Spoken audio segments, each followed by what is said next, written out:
kabisi, gagawa na naman tayo ng sabon. Dito ngayon, ang sabon na gagamitin natin, gagawin natin Skin Rehab Papaya. Kaya mayroon tayong papayang buo mga kabisi, 1 kilo ito. At of course mga kabisi, ang isa pang ingredients natin ay itong ating evap milk. O malaking evap milk, 2.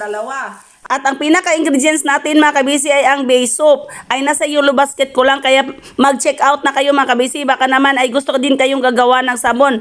Ito ang pinakakailangan natin para kagawa tayo ng organic at herbal na sabon. At yan ang nagpapaputi sa akin at nagpapabata at nagpapaganda sa aking skin na nagiging glass skin ako. Gamit lang itong papaya. Ito na ang 1 kilo na papaya. Yan natin mga kabisi, 2 malaking evap milk. Angel lang ang malaki sa atin mga kabisi. Pagka 2 latang malaking evap milk ay 2 kilong base soap din ang gagamitin natin. Ay mag-check out na kayo mga kabisi, huwag kayong magpahuli. Ay nagbibigay sa atin ng napakakinis na balat, magpapabata, nagpapaputi.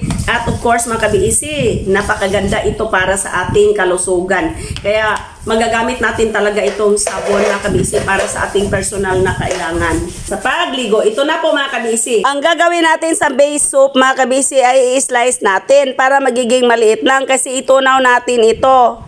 In-slice ko na ng pa-cubes. Kailangan na natin itong isalang sa apoy. Ito mga kabisi, isalang na natin dito sa apoy. So, dapat mga kabisi, paglagay natin medium fire lang tayo.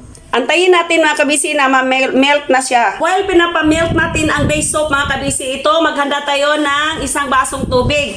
At lagyan natin ng 1 kutsarang asin para makatulong siya sa pagpatigasin at makatulong din sa pag-purify ng ating mga ginawang sabon. Magiging cleanser ito sa ating sabon mga kabisi. So melted na ang ating base soap. Isalan na natin ang ating papaya at milk. Yan. At pag kumukulo na ito mga kabisi, magbilang tayo ng 30 minutes ang kumukulo na. So palagi lang talaga mahina ang apoy. Dapat mga kabisi ay madurog natin yung mga granules. May isama yan sa pagkaluto. Maliit na granules na siya. So iba na yung texture niya mga kabisi. Oh. Kung makikita niyo yung texture kanina, ang texture kanina ay malaki pa yung mga granules ng papaya. Ito ngayon mga kabisi, maliliit na siya. Malapit na kasi ito mga kabisi, pero hindi pa talaga ito pwede. Pag ganito na yung texture niya, lutong-luto na ito mga kabisi. Hindi na ito masira until 2 years. Tingnan niya mga kabisi. 45 minutes po natin niluto ito mga kabisi mula noong kumulo. Eh mga kabisi ngayon, idagdag na natin itong tubig na may asin. Dahan-dahan lang ibuhos. Unti-untiin ang pagbuhos at huwag isama ang mga naglugdang sa asin. At iba pang mga ingredients na whitening mga kabisi. Sa akin na lang yan kay ako man itong abon, ako man magawa dito mga kabisi. Para akin man ito. Kaya ito mga kabisi, isali na natin.